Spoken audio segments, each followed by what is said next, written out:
everyone. Thank you so much for joining us this evening. I see that the time is now 6 o'clock, and I see that our guest speaker has already joined in. Can everyone wave who can hear me? Just thank you. We do not have that much time, so I think the quicker we do start with this program, the faster and the more information we can. I do have one person that's trying to join us at the moment. Okay. So I'll just dive into why we are here today. So we've titled this webinar, Advancing a Youth Inclusive, Competent and Socio-Economic Impactful Agribusiness South Africa. And our guest speakers for today are Mr. Khathutshelo Ramukumba, and we are expecting to be joined by Mr. Waseem Carrim. So I'll just briefly introduce myself. I am Lusanda Msebi. I'm the founder and managing director of the Catwalk Youth Development Agency. And with me is my colleague Umiste Sibiwe, which I believe he's trying to join us right now. Okay, we do have Mr. Karim just joined us.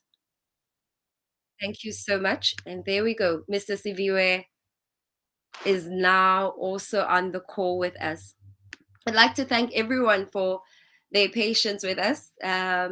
And today's webinar basically is about agribusiness growth. And today we will then be engaging our speakers on an interesting subject, which is aptly relevant for the June 16th, which I've mentioned is advancing a youth inclusive, competent, and socio-economic impactful agribusiness South Africa.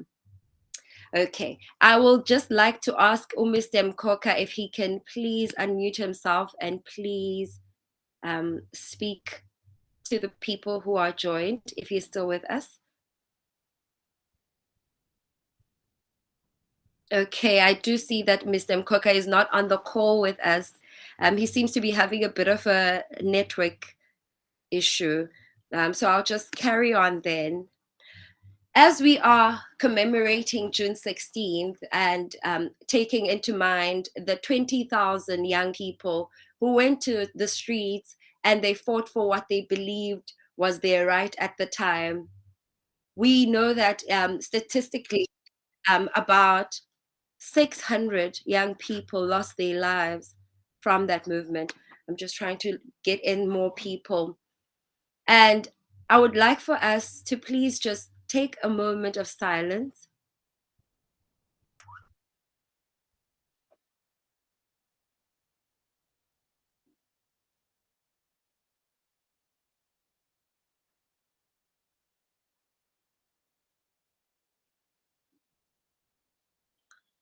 Thank you so much. Thank you.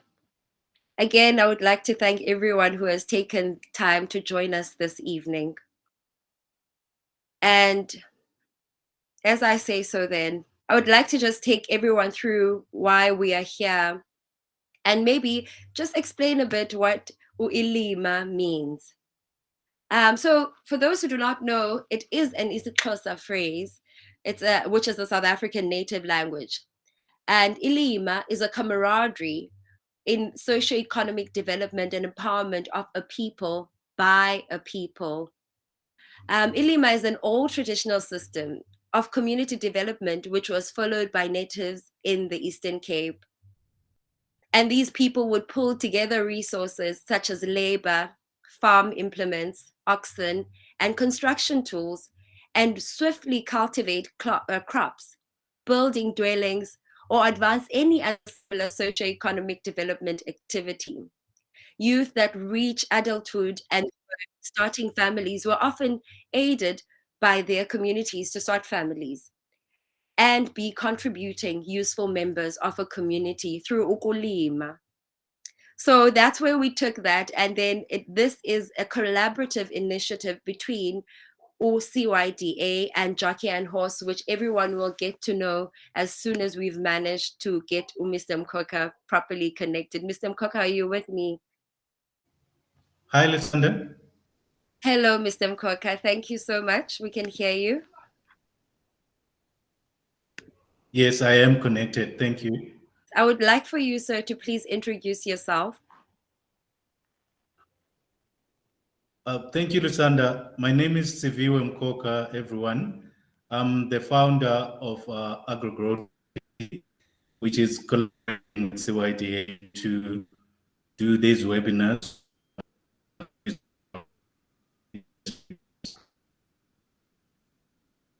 in the interest of time. Okay, Mr. Mkoka, I do see that we are struggling just a bit with your connection. So what I will do then is I think it's time we give the platform to our guest speakers for today. Okay, so our guest today, to unpack the topic of the 47th anniversary of June 16th, which is then the topic of advancing a youth inclusive, competent, and socio-economic impactful agribusiness South Africa. We have two leaders that understand the challenges of youth of South Africa's socio economy. They are both passionate about youth development and the growth of South Africa. I have Mr. Ramukumba, as I have mentioned, who is the former CEO of the NYDA and Chieta. And then I do also have Mr. Carrim, who is the current CEO of the NYDA. Okay. So what I would like for us is to just take this moment and take a breather because we're about to now get into the program, but I'd like to quickly and see if I can just get him on the line. Mr. Mkoka, are you still with me?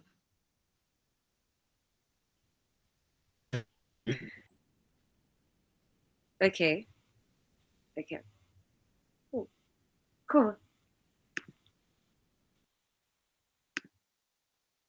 Okay then. Hello, Mr. Katu. Good evening to you and Mr. Mkoka and everybody on the line, as well as the CEO of NYDA, Mr. Carrim. Mr. Waseem, Mr. Carrim, are you also with us on the line? I'd also like to just say hello. Hi, yes, Chairperson, I'm on the line. Greetings to everyone, and the SABC Board Chairperson, and Mr. Mkoka, and yourself, and all of the guests, and happy Youth Day to everyone. Thank you, sir. Happy Youth Day to you too. And thank you so much for taking the time to be with us this evening. We have a few questions which we've lined up. So I'll just go on forward and ask the very first one. I have quite a question here as my first question. If you were asked to convey a message to the youth and South African populace on the 47th anniversary of June 16 in South Africa, what would be your message?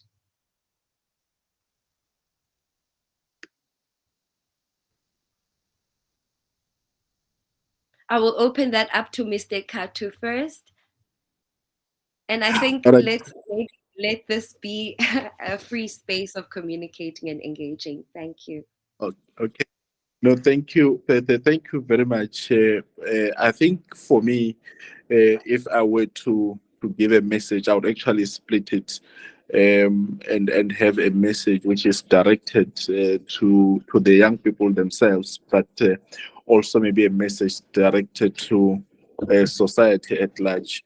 The reason for me to take that approach is that it is my considered view that the future of any country belongs to the young people, and as such, what we need to be saying to our young people, for me, would be to say that the June 16 commemoration must remind us of the struggles of generations of young people who came before us and the commitment that they have made to advance South Africa. And in the context of South Africa in particular, one would say the sacrifices and the commitments they have made towards a better life for all, as conceptualized and adopted by the Congress of the People in Cape Town in 1955. So in that context, I would say to young people, 29 years into democracy, we have not achieved that dream. That dream remains deferred.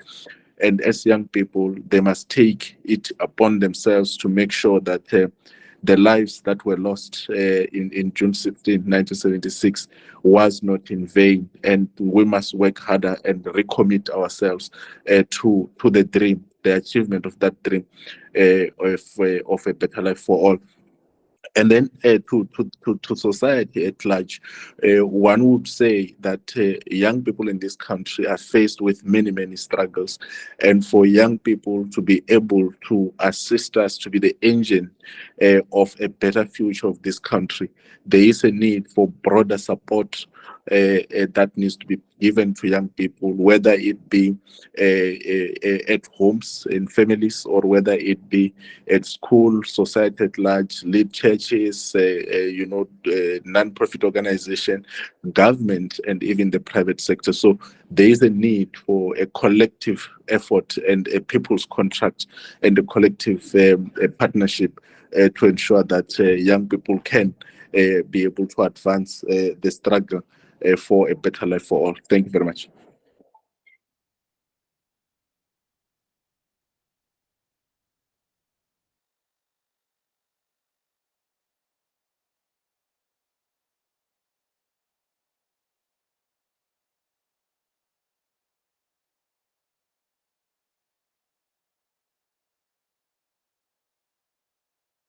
Chairperson, you're on mute. I am sorry. Apologies for that. And I was actually asking you to join us in on the engagement by answering that very first question. Apologies for that. So I'll just quickly go over it. So if you were asked to convey a message to the youth and South African populace on the 47th anniversary of June 16th in 2023, what would be your message?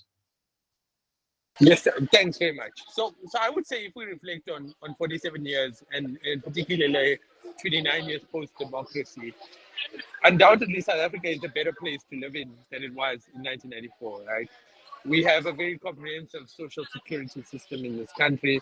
We have almost universal access to basic education. We have improved and improving literacy rates amongst our young people. We produce 4 times the amount of Black African graduates that we did in 1994. And many of them have gone on to be globally recognized as experts in their fields. We've produced some of the countries and the world's best entrepreneurs.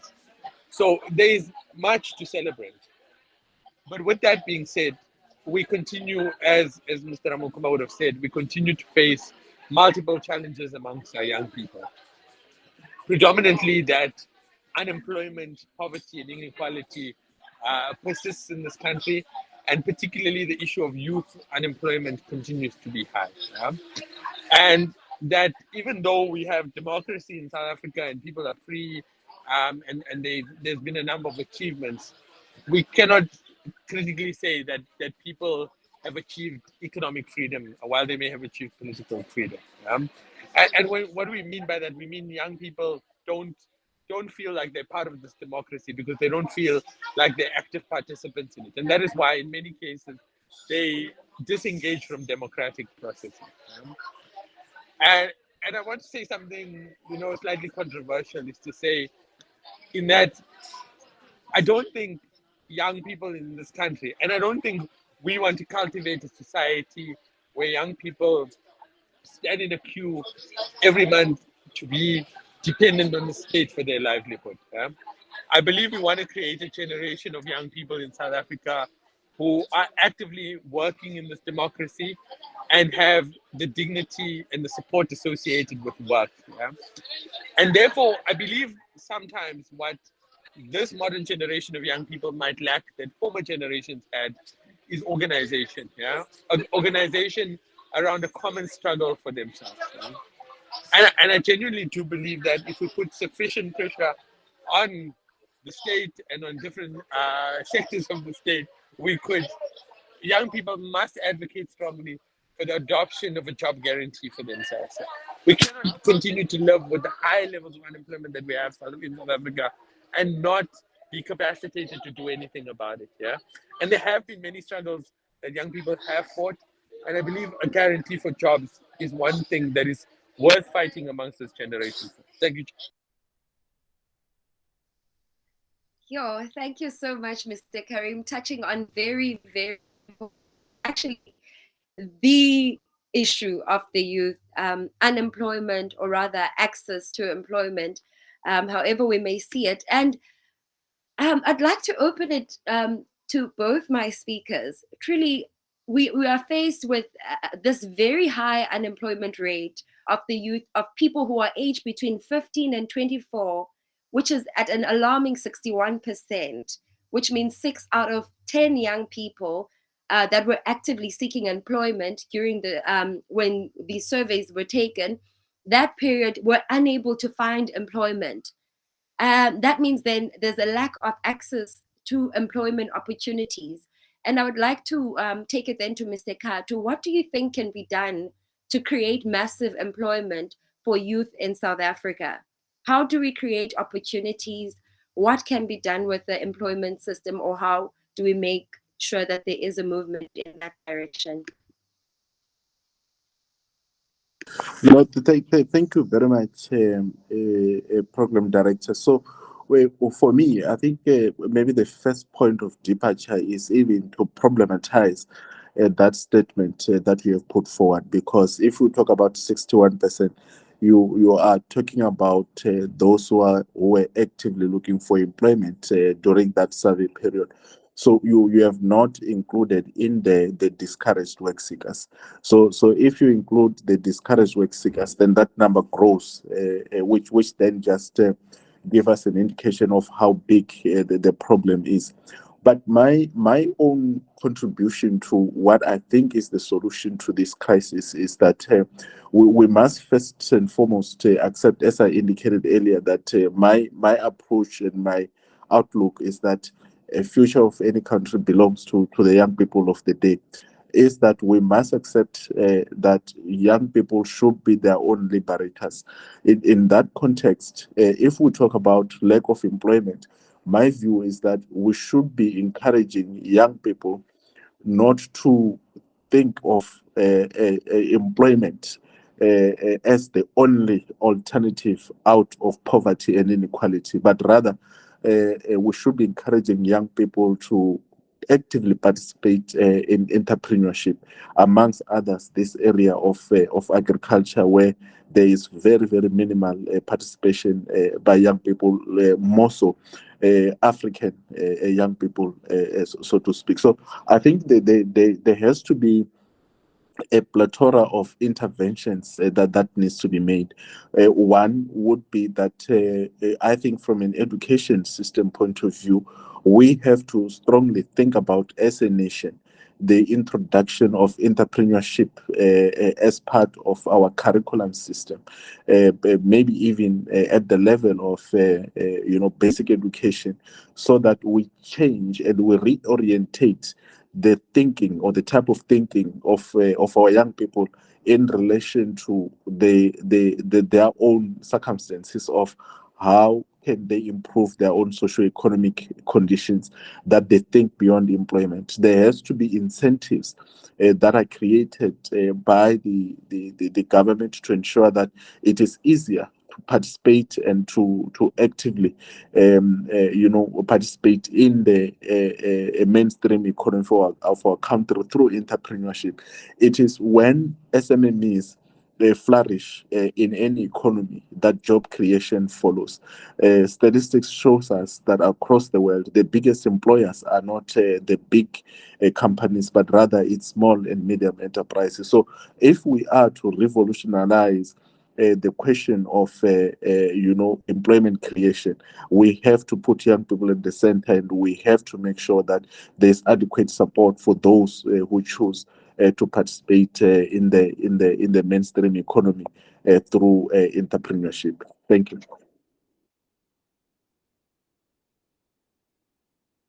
Thank you so much.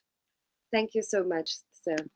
I'd like to then just pose a question to Mr. Carrim quickly. Can you please just join us in on that, sir? So, what do you think can be done to create massive employment for youth in South Africa? Thanks, Chair. So I wouldn't want to repeat anything that the other speaker said, but I generally agree with the sentiments, right? But I think one of the things we must take into account is that if we look around South Africa, there's so much work to be done, right? But yet we still have such high unemployment. And I mean, there's work to be done for young people in reinvigorating after school programs, in rebuilding the infrastructure in our public schools, in supporting young children in ECD centers, in serving as community health workers. And I think one of the programs that has worked well in South Africa is a very structured national youth service program where at the same time young people have the ability to serve their communities and in that way build themselves, their communities, and their country, but also earn an income while doing that, as well as grow their skills and their employability. Of course, another avenue that we have to support is youth entrepreneurship. If you look at South Africa comparatively to the rest of the world, we have less self-employed people than the rest of the world, and that's a challenge because where the rest of the world has about 30% of their people engaged in self-employed activities, we only have about 10%. We rank lower than the rest of Africa. We rank lower than most of the developed world. And really, if we could achieve that, we could almost half our unemployment rate. So, Chairperson, those would be my inputs into broad-based, mass-based strategies that can help us reduce unemployment. Yeah? Thank you so much, sir. Now, as a youth who is in the space of trying to uplift other young people, I know that there's many barriers when it comes to access, or rather access to opportunities for growth. So I'd just like to pose to both the speakers, what, in your opinion, are the main barriers for SMME growth in South Africa? Looking particularly then on the youth SMME growth. Mr. Katu?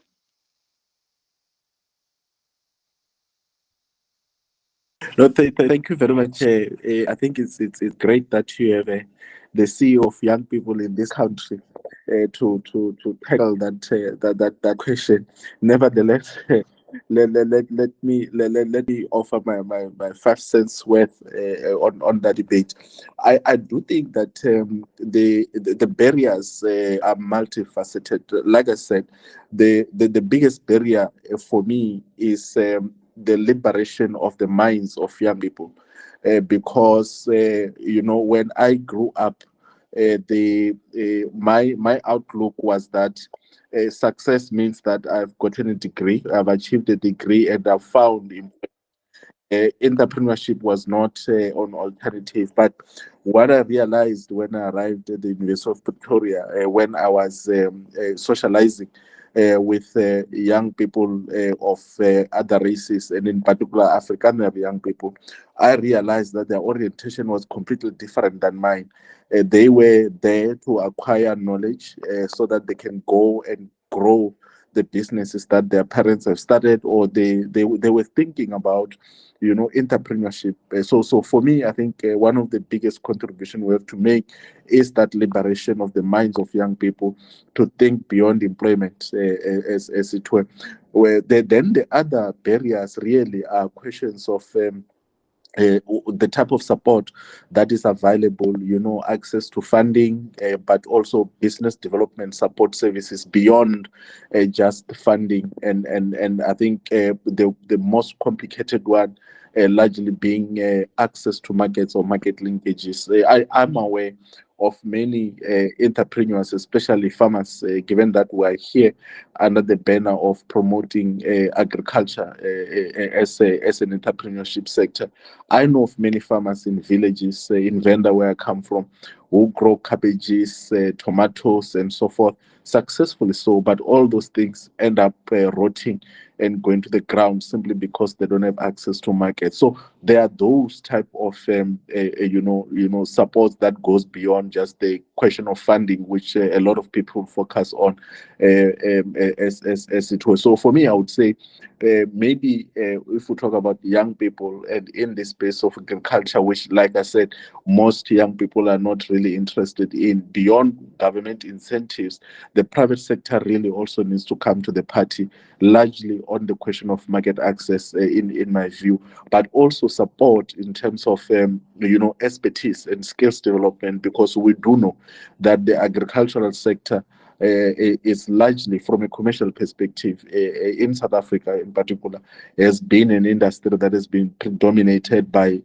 white Afrikaners. So there has to be a willingness to assist in the skills development and support and access to markets by the private sector in that regard, if we are to succeed in removing the barriers, as it were. But I do know that from a government perspective, a lot is being done, and I'm sure that the CEO of the NYDA will speak about some of those beyond what the NYDA offers, and other sister DFI institutions offer to young entrepreneurs. Thank you. Thank you so much, Mr. Kathu. Thank you. Mr. Carrim, I'd like to bring you into the conversation.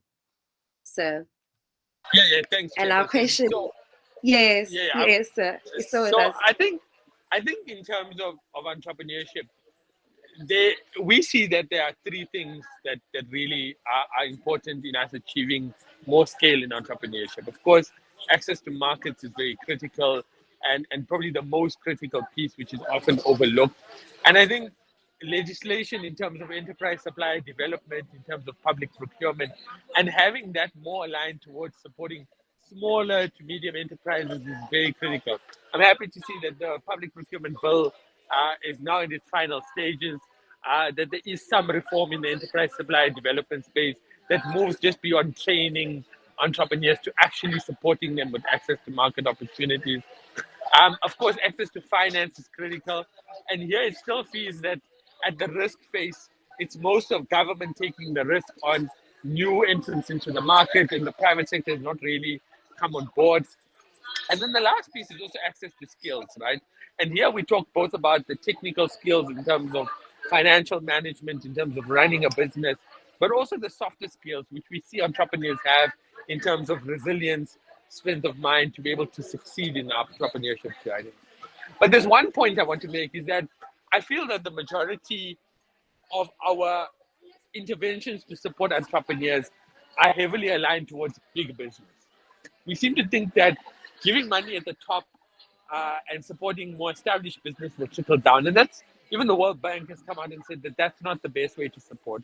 What I find is that this myth that young people are lazy and are not working is very, limited thinking in nature. Young people are busy. Many of them are hustling out there. What we need to do is find different mechanisms to be able to support their hustle. And what I find is that what South Africa really needs is more support at the micro enterprise level for people who are just starting out in there, because those are the people who can create the majority of the jobs. So people who are already starting out businesses and just need a hand up, a leg up to be able to support them in scaling those ventures. So I really believe that there are some of the solutions to our youth entrepreneurship challenge. Yeah? thank you, thank you, thank you, Mr. Carrim. I'd like to open now just to the people who are joining us. If you do have a question, please feel free to use our chat box on there. We will just have a session before we end where we are just reading maybe those questions and posing them to our speakers. So if you do have any question as we are engaging, or if you have a pointer, please feel free to communicate it then in our chat. Thank you so much. So everything we spoke about the youth getting up, and then we also spoke about them starting and some of them growing in their businesses. I would just like to ask then, what do you think are the real needs of youth to start, especially in agribusiness? Because agriculture has been known to be something that was done by older people, but now we have this very inspired group of young people who are standing up and they're saying, we are interested in being agripreneurs, and we want to have to be able to have access to markets. Not only do we want to just farm, we actually want to make a business out of this. So I would like to ask, what do you think are the real needs of youth to start, grow, and sustain enterprises across the agriculture value chain? I would just like to take that through to Mr. Katu. Thanks. I think for me, I would say that the point that I raised earlier, which the CEO of the NYDA also re-emphasized, the question of skills, right?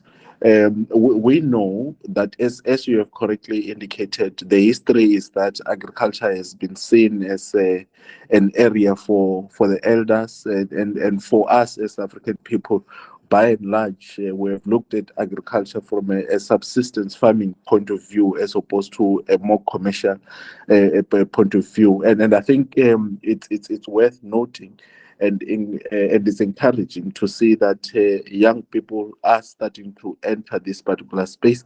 I think in this regard, we should also be able to commend organizations like yours who are basically the forebearers in this regard, championing youth participation in the agricultural sector. But I think the question of skills becomes very, very critical because I recall back in the day when I was still with the NYDA, we once had a conversation with the colleagues from Masmat, and they were talking about a program which requires, or where they can open up their shelves from their grocery stores, where young people can be able to put their products. And the biggest barrier then was the question of saying they have a particular standard of a product that must be found in their shelves, and for that to happen, they were only prepared to enter into such a partnership if they would be young people who are willing to go through an incubation process where they can send their expertise experts to assist them to know, how do you grow,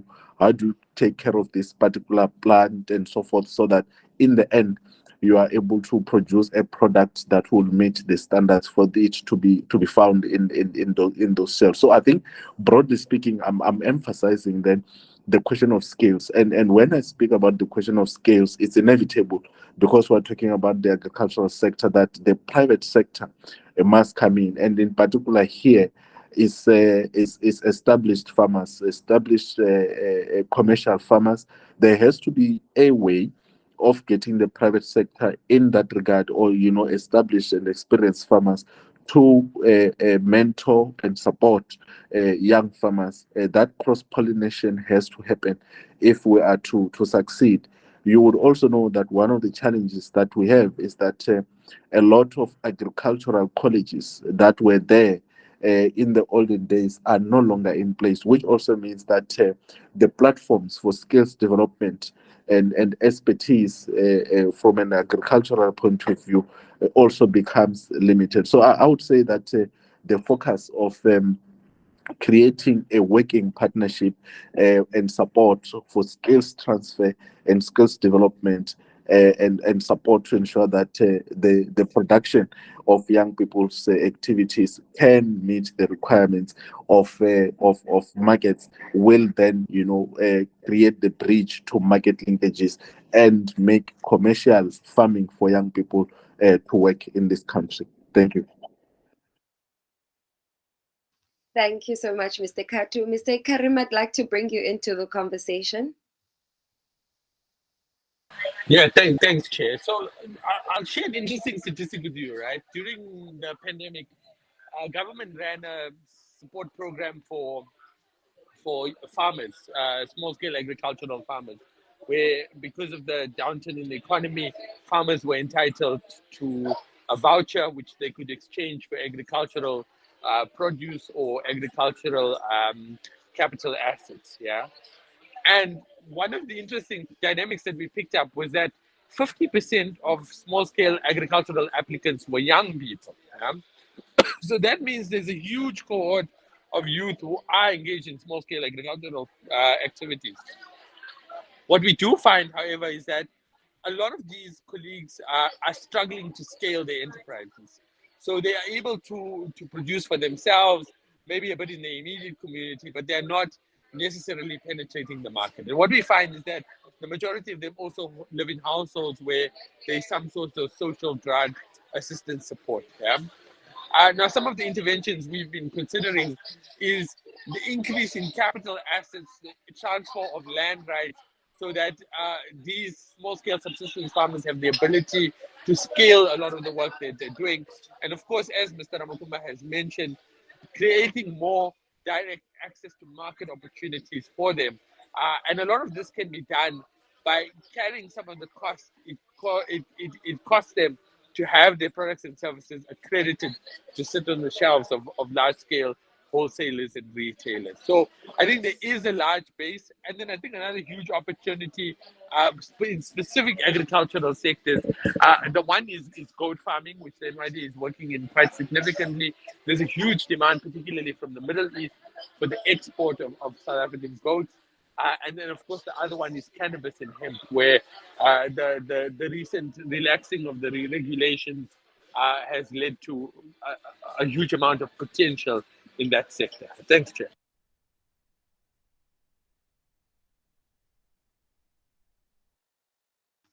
Thank you so much, Mr. Carrim. Thank you so much for that input. Really, really, what an engagement. And I'm looking at our chat box, and the questions are literally coming in. People are engaging on very important things. And I think one thing I'm taking away, which is a question I had, is that our stakeholders and players which are in agribusiness, such as media, academia, private and public sector, as we've mentioned, are they deliberately doing anything to amplify and promote youth agribusiness and support youth agri SMMEs to start and to grow? Have we seen that happening? Are there channels that people can access where the stakeholders are uplifting agribusiness for the youth in South Africa? Mr. Katu? Yeah, thanks. I think that question, I did slightly touch on it earlier on, but I'm now talking academia, right? On the side of academia, is that in the olden days, we know that the apartheid government, or Bantustans, as they were called, the homelands at the time, we had a number of agricultural colleges. What we have seen in recent time is that there has been a decline in the number of agricultural colleges, which is why I said earlier on that on its own is a bit of a setback in a journey where we want to encourage growth in the sector, especially participation by youth and women as it were. So that is a bit of a shortfall. And then what you see now, especially within the university sector, within the higher education system, which is a space that I'm in now, is that the main focus of agricultural colleges or even agricultural faculties in many universities is largely geared towards research, right? Which you can't fault universities, because that is the space that they must be focusing on. So what you then find also is that in those type of colleges or faculties, the number of students intake are usually very, very low. So in the first instance, young people who are coming through from the basic education system, from matric and whatever, they were not seeing a lot of them taking up agricultural sciences courses or degrees at a higher education level. But also, like I said, the focus then on the universities is shifted more from producing higher numbers of graduates, but focusing more on research as it were. So I think there is work that needs to be done, because the higher education sector is the one that is the primary stakeholder then, insofar as producing agricultural aspects or skilled people in that regard. Maybe I think that universities and TVET colleges can do more in marketing agricultural sciences as one of spaces that provides possibilities from an employment point of view, but like I said, possibilities from a point of view of entrepreneurship as a way of participating in the mainstream economy. From a media point of view, which is also a space that I'm in, is that you hardly find programs that are dedicated towards the promotion of the agricultural sector. But this is also a commercial question, because more often than not, those who are, those with the currency, more often than not, will sponsor popular activities because it makes sense for them in terms of return on investment. So you have fewer organizations out there, both within the civil society and commercial space, who are investing in programs that are found in the media. And when I say media, I'm talking the broad spectrum, ranging from social media to traditional linear systems like television and radio and so forth. So I think they, on both fronts, both in the academic space and the media space, there is we're a long way from home. Let me put it that way. There's a lot more that still needs to be done. Thank you. Thank you so much, Mr. Katu. Mr. Carrim, I'd like to bring you into the conversation, sir. Yeah, thanks, Chair. I'm just going to reflect on the opportunities which are available. So the NYDA, of course, assists many small-scale agricultural enterprises in their work, in starting in the business management training, in mentorship, in actual funding of the enterprise. The Small Enterprise Development Agency offers a very sector-specific agricultural types of courses. The Small Enterprise Finance Agency, as we know, is South Africa's primary loan agency, which also offers funding. The Agri-SETA follows skills development programs in offering young people access to skills development.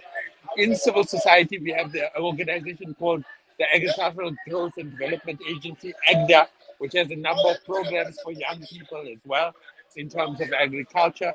In the private sector, we see some of the JSE top 40 companies like Tiger Brands have very specific enterprise supplier development programs for agriculture as well. We see many of the TVET colleges as well as community colleges and universities offer agriculture-specific qualifications and skills development programs. So these are a number of agriculture-type programs that exist in South Africa to assist young people who may be interested in the sector. Thanks, Chair. Thank you. Thank you so much, Mr. Carrim. Mr. Mkoka, I see you had your hand up. Are you still with us? Yes, Chair. Quickly. Yes, I'm with you. Can you hear me? Yes, we can. I just noticed a number of questions and comments for Mr. Carrim, but also for Mr. Ramukumba. So I was going to make a plea that we quickly go to that part of the session where we attend to the questions and also offer people a chance to ask the questions in the last 15 minutes or so that we had. Thank you, Chair. Thank you, Mr. Mkoka. And it seems that we are in those last 15 minutes. We have about 11 minutes before our session comes to a close. So, Mr. Mkoka, if you would like to please assist then with the questions and posing them to our speakers before we go through to our closing remarks and have any further engagement. Thank you, sir. Oh, thank you very much. There's quite a few for Mr. Carrim. Mr. Carrim or NYDA, please does NYDA provide funding or financial support to students who are currently pursuing their qualifications but have a business concept they intend to start concurrently with their studies? That's one question, Mr. Carrim. The second question is, I would like to send a proposal to UNISA and NYDA for research to develop an application Would that be something UNISA can assist us with, Mr. Katu? I guess that's for Katu, relates to tech and development. Then the third question is, where are all those initiatives happening? Because we are based in Soweto. This is NH Chabalala asking that. And then, yeah, that's all in the chat box. I don't know if people have, oh, there's another one. Our partnership also from Chabalala. I'm going to ask our audience to please make the questions brief. Mr. Chabalala is asking about empowerment, basically, of youth in the townships, in agribusiness space, and the support that the NYDA provides or can provide. And then there's another question for Mr. Ramukumba. It says in the new era we live in, there is Internet of Things, and I guess other 4IR innovations. How are you making sure that you introduce AI to agriculture, as it is a driving force to agriculture, I guess, in the 21st century?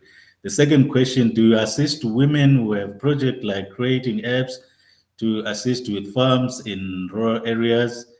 We have projects in that we want to start in Kasi, where we teach smart farming in schools. That's a question from Soweto. I guess some of these questions, Mr. Ramukumba and Mr. Carrim can tackle them jointly. And I would request that if a question has been answered by Mr. Ramukumba that Mr. Carrim doesn't bother about, but for the audience, we will make sure, and I think Mr. Carrim already provided his email address, we'll make sure that there's a linkage to Mr. Ramukumba and Mr. Carrim for further questions. But those are the questions, Chair, that are in the chat box.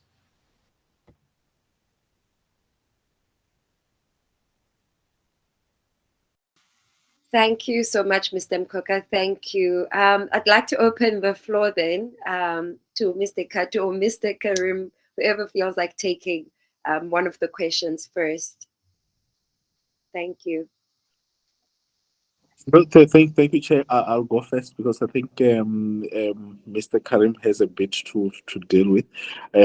So for me, I would say that where there is an interest to engage with us from a UNISA perspective on any agricultural related projects, largely obviously because we are a university around research and innovation.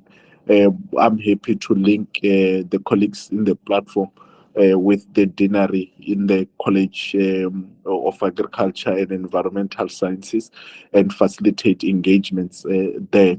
And then broadly speaking, some of the issues that colleagues might have within the higher education space or the media, given the two roles I have, I'm open to continued engagement beyond this platform to clarify, respond, assist, and redirect colleagues who may want to engage further in that particular direction. Thank you very much.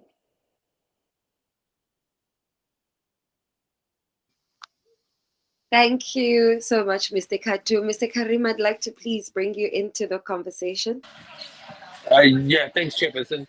So I think in terms of accessing the NYDA, there's a number of channels from which we can be accessed. We have 44 offices in district municipalities across the country. All of those can be found on our website, www.nyda.gov.za. You'll also find a toll-free number if you'd like over-the-phone support. We have an online portal where you don't need to come into the office to apply any longer. And you can also access all youth products and services of government on a data-free platform called sayouth.mobi. Yeah? So young people can use any number of these channels to be able to access us. Of course, we support a number of agricultural initiatives. If we can't support your specific initiative, we can put you in contact with somebody who might be able to support it. and then of course, I mean, I've also left my email address if there's any specific proposals that young people would like to reach out to me on, and be able to for us to support. Thank you. Thank you so much, Mr. Carrim. Thank you so much, sir. Kwaka, I'd like to please bring you in now. We have 5 minutes, so I think we can do our vote of thanks, so that our time is on point. Thank you, sir. Oh, thank you, Ms. Msebi, and thank you to our esteemed guests and the audience. I think it was a very interactive engagement, informative and empowering, well suited for the day when we commemorate the tragic June 16 massacre.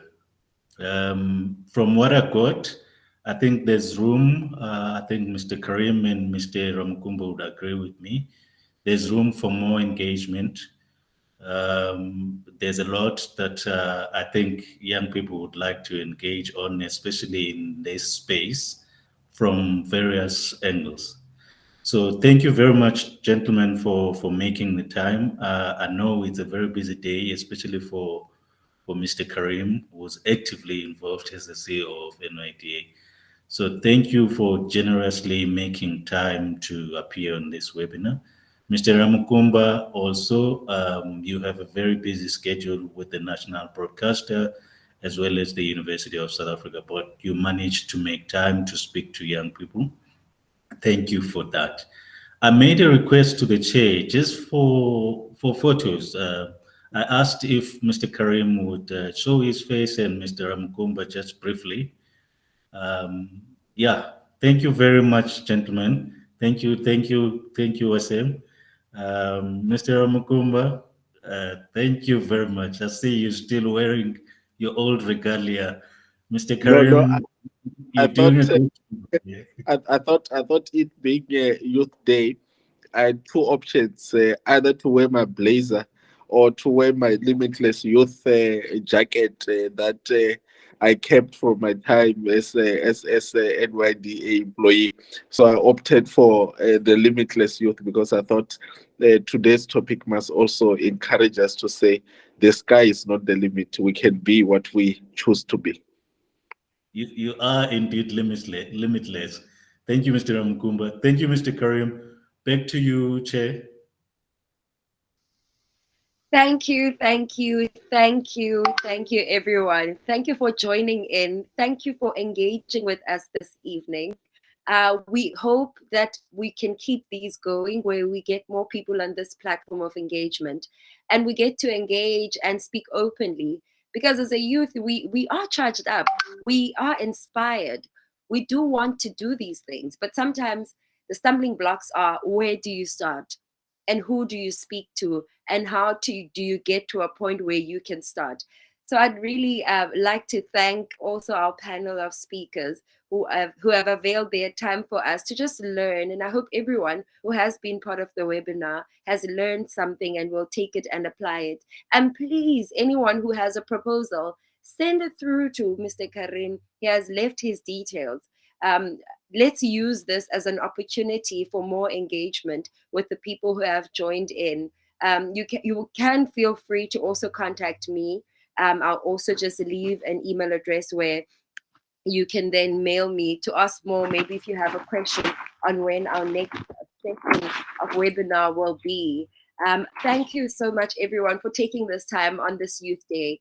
And truly, truly, truly, I believe the youth has the power to make a difference. And we are energized and we have all the energy and strength and resilience to make things possible. So, as young people, I hope that you inspire other young people to start something, to get things shaking and not wait for things to happen for us. With that being said, thank you, everyone. We are now free to leave. If Mr. Mkoka also agrees with that, if I can get just a vote, then we may leave. Thank you so much, everyone. Please, thank you, Lusanda. Please shout the email address where they can email you so that you can pass on the questions to Mr. Carrim and Mr. Ramukumba. Thank you. There's the email in the chat box for the audience. You can email your questions there. We'll gladly pass them to Mr. Karim and Mr. Ramkumba. But also the email of Mr. Karim is also in the chat box, which is wasim.karim@nyda.gov.za. And I mean, that gesture for a CEO to share his email in the platform shows that Mr. Karim is willing and ready to engage and work with the youth of South Africa. Thank you, Mr. Karim, for that.